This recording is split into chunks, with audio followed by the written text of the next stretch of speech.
Hey guys, it's Nina, and today we're doing this. Welcome back to another episode of ROCTS. Let's get into it. Shouldn't you be begging for bonus marks? Sorry about that. Just say you're sorry. Sorry. I'm sorry. Can't say I'm sorry it didn't work out. It's bound to get out. Just when I think I've got you figured out. I don't know what you're talking about. What are you talking about? I'm talking about. We're talking about. Talking about stuff. I heard about that. What are you talking about? Let me think about that. What are you talking about? Well, I don't feel great about it. So seriously, what are you gonna do about it?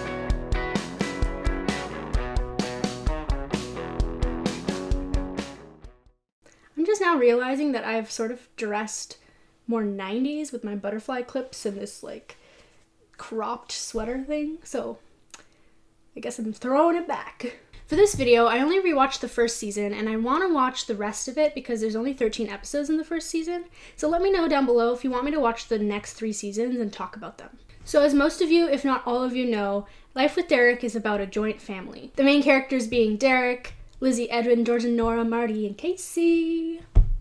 I'm such a dork.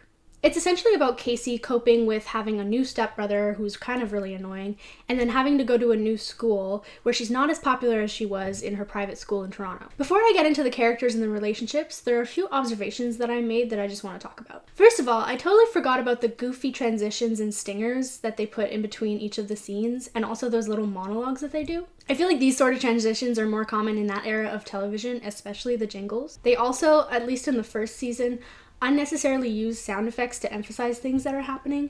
For example, in one episode, George gets hurt and he's aching and he's in pain and he's trying to get up off the couch. And they use this door hinge sound effect to make it sound like he's really old and he's creaking off the couch. But I think that the same thing could have been done with him just like grunting like an old man. I was also delightfully surprised to be reminded of Lizzie and Edwin's game closet meetings. Lizzie and Edwin would use the game closet as a place for secret meetings or just to hide out, and it sort of became their place to get away from the rest of the family. It was a nice little bit of nostalgia for the characters, especially because Lizzie and Edwin in the first season don't actually have that many storylines. Another thing that I noticed is that a lot of the jokes were really bad, or maybe it's just because I'm older that I'm not like thinking they're as funny as they used to be.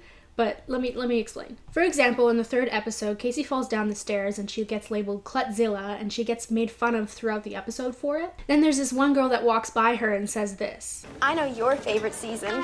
Fall. It's okay, Em. Which was not only delivered poorly, but was just such a bad joke in general. Like, if I were Casey, I wouldn't even be offended by it because it's just so bad. Like, it's so bad.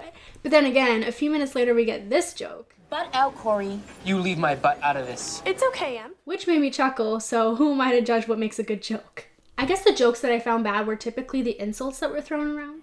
Pick a card. Any card.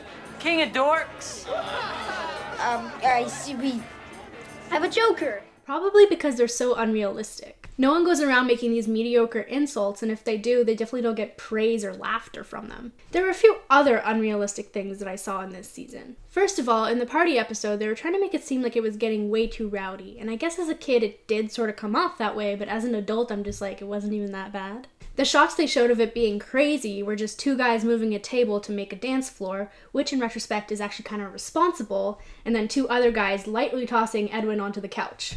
Call the police. Another thing is, in episode 5, they were trying to organize the chores and giving everybody something to do each day. And for some reason on the chore chart, groceries was on there every single day. Who goes grocery shopping every single day? And lastly, in episode 13, Casey offers Sam a piece of pie that she says was left over from dessert. And if you look at the pie, there's only like 1 slice missing.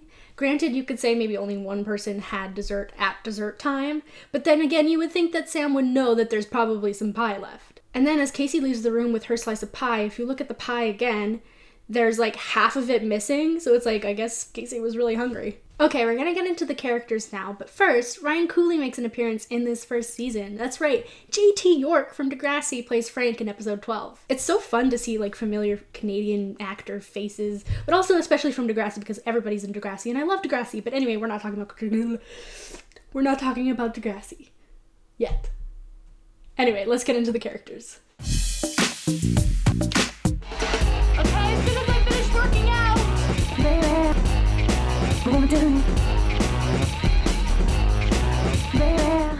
So Casey is essentially the responsible know-it-all character. She's very organized and a good balance for Derek's chaos. Even though you may think that her main characteristic is being a goody two-shoes. Well, then what's wrong with wanting things to be in perfect order?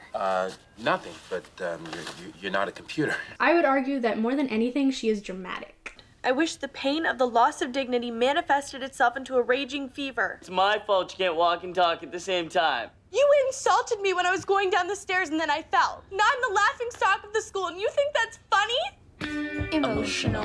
She fell down some stairs, get over it. No one would actually care that much. You take a tumble, maybe there's a few laughs, but then everybody at the end of the day is not going to care that you fell down the stairs. Or in episode 8 when she falls off the couch and somehow hurts her ankle and she says this. Does it hurt when I do this?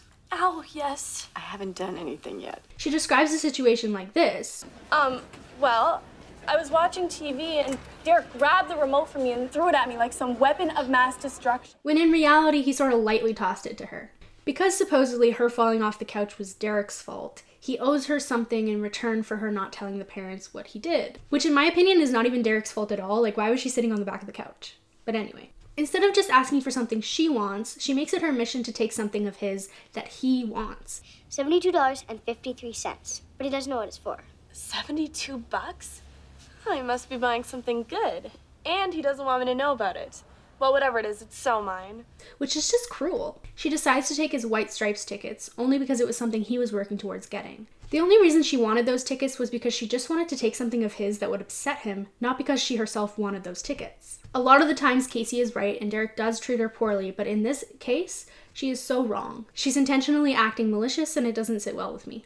I'm on her side in episode 9 though, which is the grade grubber episode. Casey gets a mark back on her assignment and she realizes that it's not what it's supposed to be, so she goes to talk to the teacher and gets it bumped up to a higher grade. Apparently this labels her as someone who grubs for grades, even though they already had a high mark. I don't know, personally I think you should get the grade that you deserve, even if it's only a little higher. When I was watching this episode as a kid, I was really annoyed with how they were all insulting her for this, because I guess I kind of related to it. If you think you deserve more for the work that you did, what's wrong with standing up for yourself and asking for what you deserve? Of course I agree that demanding it is a little too much, but what's wrong with opening it up for discussion with your teacher? I really don't like that every character in this episode says that it's bad, including the counselor. Everyone thinks I'm a grade grubber. You mean like those annoying kids are always begging for every mark? Open communication with your teacher should be encouraged, and the idea that you should just settle for what you're given, even if you believe it to be wrong, is a bad lesson to be teaching kids. Stop making smart kids or school smart kids feel bad for caring about school. Anyway, back to Casey. In episode 10, Casey is outraged by the misogyny happening in the household. Part of it I agree with, but the way that she's handling it is too aggressive and doesn't really get the point across. At no point in the episode do the women really explain that feminism is about equality and the freedom of choice. They just get mad and huffy, but don't actually eloquently explain why what the boys are doing is bad or offensive. It's as if the creators of the show wanted to make an episode about feminism, but it fell flat because they portrayed the women through a more stereotypical extreme feminist lens, and failed to explain the reason for their upset. Without the explanation, the characters seem to be overreacting, therefore invalidating their feelings behind the issue, and being written off as silly, overdramatic women. Casey was just denouncing everything that was objectifying without thinking about the other side of the coin. Yes, there is sexism in film and entertainment, but she's not acknowledging the autonomy of women. The fact that she forces Derek to take down the poster of the scantily clad woman, for example. The model made the choice to go into that profession, and for all we know, she actually likes her job. Either way, as a plot point, this request seems completely ridiculous and totally misses the point. I just think the focus shouldn't be on eliminating all of these things, but having conversations about them. Plus, this episode seems to want to shed light on misogyny and sexism, but they allow Casey's character to reflect the stereotype of the dumb girl who doesn't even know how to turn on a video game. Shh, neither does this game. I've been trying to turn it on for an hour. Please help me. Ugh, women. This episode really needed to get a handle on what feminism actually is, because it comes off as trying to preach feminism while still portraying Casey through a misogynistic view, basically as a whiny, angry, technologically illiterate woman. This isn't feminism. This is insanity. Yeah.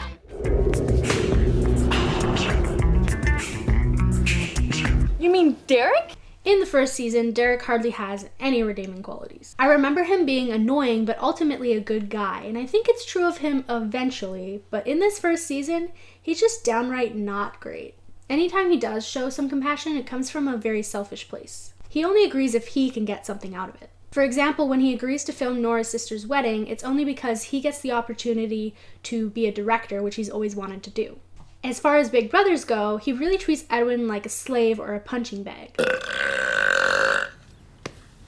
Excuse me. Derek's favorite again? I demand a recount. I mean, ribs, yeah. You'll pay me back, right? Yeah, sure. Edwin. Yes, sir. Consider it done.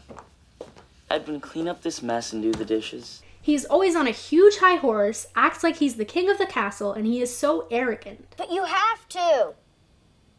You're new here, so I'll forgive you for talking to me like that. It's very annoying. And of course, he's a player and a ladies' man. Derek, phone! It's a girl! I think it's Lori. Oh no, it's Lynn. He even uses Emily's pool without asking, as if he's entitled to it. Nothing like an early morning swim. Since when do we have a pool? Our neighbors do. Emily's parents let you swim in their pool? Technically, no, but I'm sure they wouldn't mind. His relationship with Marty is kind of great, though. He is very protective of her, and they goof around, and they have a really good rapport. When Marty accidentally eats berries off of a cake in case he thinks that they might be poisonous, Derek is the only one who knows what to do. Lastly, there's this one scene in that episode where he literally looks possessed. His eyes go completely white. I just thought that was crazy and completely out of left field. It's Casey. Do you think maybe you could stop being mean to her? Well, you're cool, right? Maybe you could get the other kids at school to leave her alone. Lizzie was probably my favorite character growing up, and I wanted to be just like her. Surprisingly, she doesn't have a very big presence in season 1, and she's even sort of written out of episode 6 when they just send her off to her friend's house. Her and Edwin don't really start getting storylines until after season 1, sadly. Essentially, she's Casey's younger sister, always there as a shoulder to cry on, or to be on Casey's side in a dispute. You start to get hints of her more sporty side, but not enough to really define her personality or her interests. Double Agent Edwin reporting for duty, sir. I was wondering, Edwin, how did Lizzie just happen to have those dice? I don't know. It's kind of funny, huh?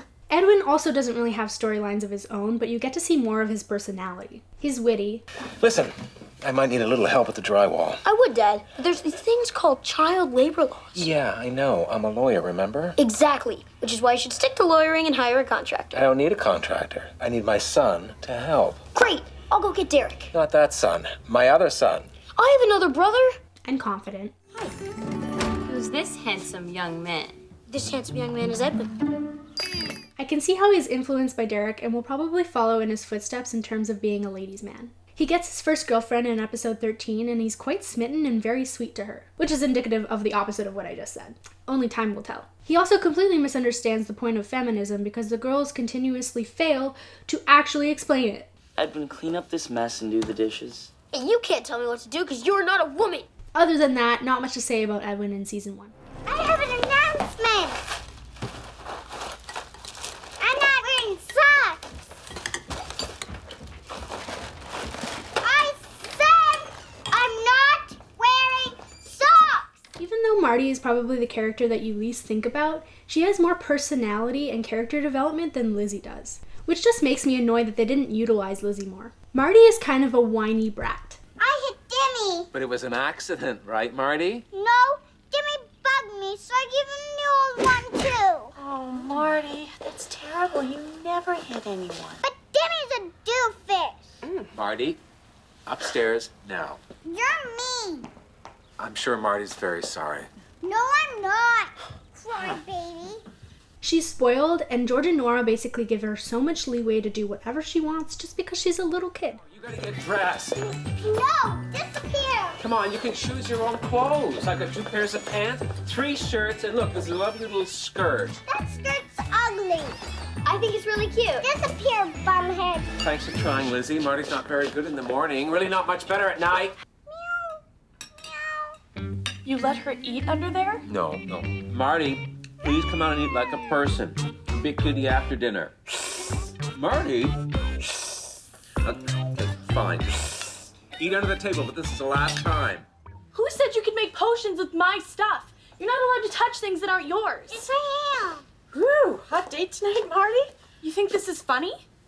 Come on, she's just a little kid. Yes, she may have made a mess and used products that Casey didn't want her to use because she's a little kid, but it's your job to teach her to not do that and not just let it slide because she's a little kid. She'll never learn and then she'll grow up to be entitled. Marty, you're supposed to be putting on your flower girl dress? You're not the boss of me. I'll put it on later. I like her. Marty as a character is also definitely influenced by Derek. She's saved.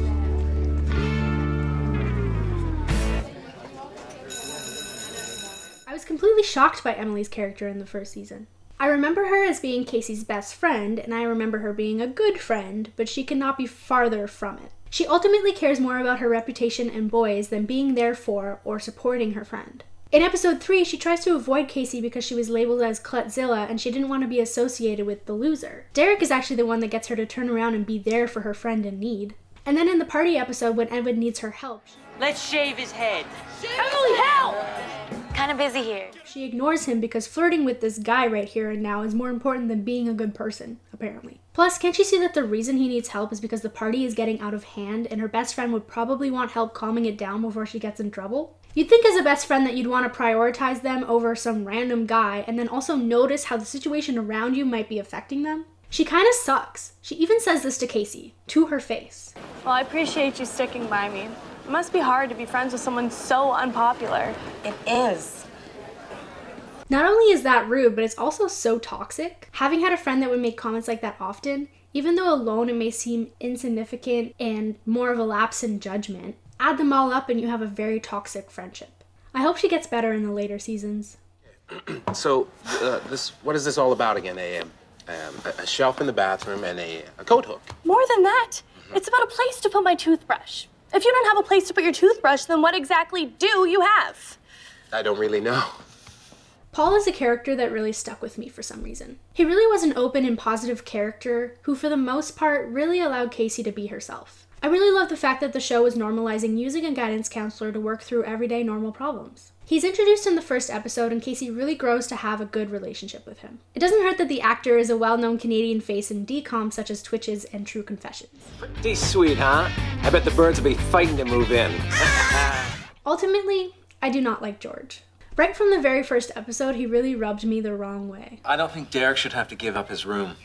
Look, I know it's a lot to ask, but my girls have given up a lot already. And their new room isn't big enough as it is. Oh, come on, Nora, just be reasonable. No, maybe you should be reasonable. The way that he responds to Nora in the room discussion scene is really irksome because it comes from a place of selfishness and entitlement. She's being completely reasonable, dude. Her daughters moved their whole lives to your place. They changed schools. They're squished in a bedroom. The least you can do is to allow Derek and Edwin to share a room. It's one sacrifice. The girls have made so many. Plus, Derek's room is bigger anyway. I hate how it turns out that Derek gets to keep his room because it's unfair, because it's completely fair. It's fair! George's casual misogyny in episode 3 is also a negative. Guys, listen.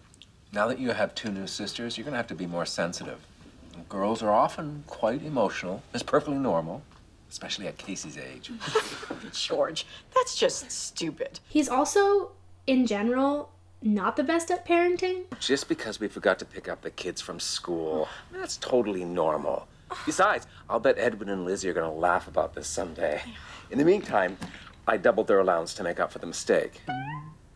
You paid off our kids. He messes up and is too irresponsible to fix his own problems that he goes to his 15-year-old stepdaughter. You want me to help you get organized for the book club? Yeah, I'll bet you can come up with a great system to get this done in no time. Yeah. What does that really say about him? I mean, come on. He also yells at his son for things that are his own fault. Not unless you're really mad. Shut your mouth and listen to me. We have got to clean this house, prepare some food, and I got to read this book all before the Davises get here, or we're going to ruin our relationship with them forever. Now, I'm going to fly solo here, and you're going to help me. He's a child. Edwin, we're at the dinner table. Nora's right. Next time, call safety. Just the worst. Boys, you have these coasters. I'll call him on Friday, I promise. George, Just on top of the fridge, I think. are you even listening to me? No! He's also one of the people mocking Casey for grade grubbing. Did you ever grub for grades? Well, you mean like bug the teacher for every last point on a test when you already got a 99? Like, who does that? Like I said, caring about grades should be celebrated, not ridiculed. And as someone who's relaxed in his parenting, he completely overreacts to Derek teaching Marty different ways to count or say animal sounds. I mean, they were just goofing around, dude. He needs to sort out his priorities. You are gonna look back on this and you are gonna laugh. Like the time in grade 8, I necked with Lawrence Larson at this party and our braces got caught.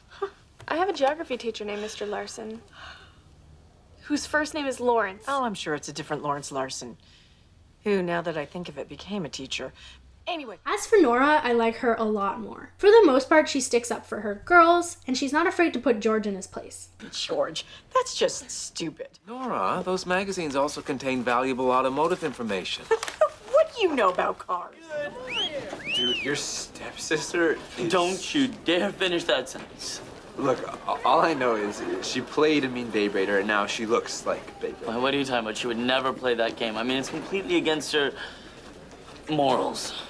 She plays, dude. Sam isn't actually a very prominent character in this season, even though he's Casey's love interest. He's very laissez-faire and kind of a pushover. He's also so loyal to Derek or worried about what he might think that he's afraid to admit his feelings for Casey or stand up for things he actually believes in. He's one of the only characters that calls Derek out on always needing to have his own way, though. Always has to be your way, huh? My house, so it's my house rules. Wow. Male codes, house rules? You should really write a book. I mean, just because you don't read... Okay, winning 4 games in a row does not mean you have the right to trash talk all night. Now it's like a full-time job telling me what to do, huh? Finally. Someone had to. And when he's finally standing up to Derek in the end, he makes this really good joke, which I appreciate anyway. Seriously, dude, just tell me where you're going. Fine, I'm gonna go talk to Casey.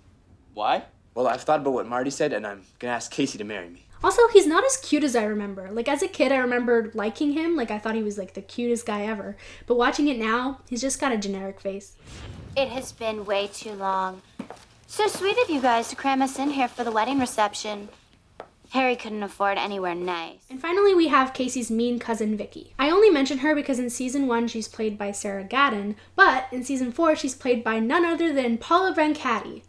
I told you she was in everything. Also, they sort of do the cop-out mean girl out of jealousy trope with her, which wasn't done well in my opinion. It wasn't believable, and their making up just seems so fake. Obviously, it was meant to be genuine, but maybe it was just the writing that made it seem so out of place and disingenuous. Let's move on to the relationships. One thing I've noticed about this show compared to Radio Free Roscoe is that they don't put as much emphasis on teen romance. At least not in the first season, they wait until the last episode. Some of you may say that that's a good thing, but I personally liked watching these shows for the ships. Godzilla, Sam, Godzilla. Hi. Hi, I'm Casey, Derek's stepsister. You have a stepsister? Yeah, it was a recent accident by marriage. So Sam and Casey meet in episode 3, and Casey gets a crush right away. And apparently Casey liking Sam is what makes her clumsy, which is kind of an annoying, unrealistic trope, but okay. And then in episode 10, Sam believes in her feminist manifesto and encourages it. Casey also uses the term "my Sam" in this episode. There's no way my Sam. I mean, you're Sam. And they play Babe Raider together. Sam signs her petition, but he sort of hides it from Derek, which kind of makes him a coward in my opinion. In episode 13, they both cough at the word crush. News on the crush?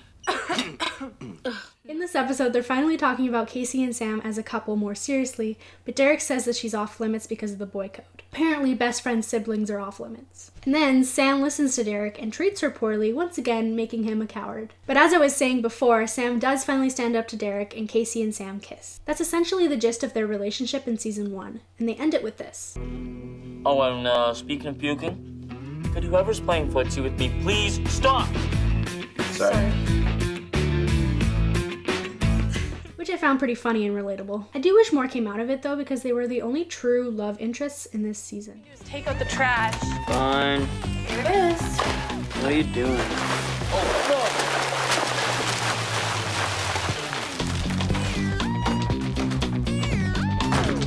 Sucker. Okay, I know, they're technically siblings now and they shouldn't be shipped together, but some people do. To be honest, I don't quite ship them in this season, even with the bathroom scene, but I'm going to talk about the relationship and you decide whether to interpret it as a couple or as siblings. They're polar opposites. Casey is uptight and has her whole life planned, and Derek is laid back and obnoxious. Some people say that opposites attract. So the main growth of their relationship happens in episode 4 when they're bickering with each other in the locked bathroom. Then after all of their bickering and chemistry, again, sibling or otherwise, they have a heart-to-heart. This brings them closer together and allows them to see each other from a different perspective. In episode 5, this happens. 5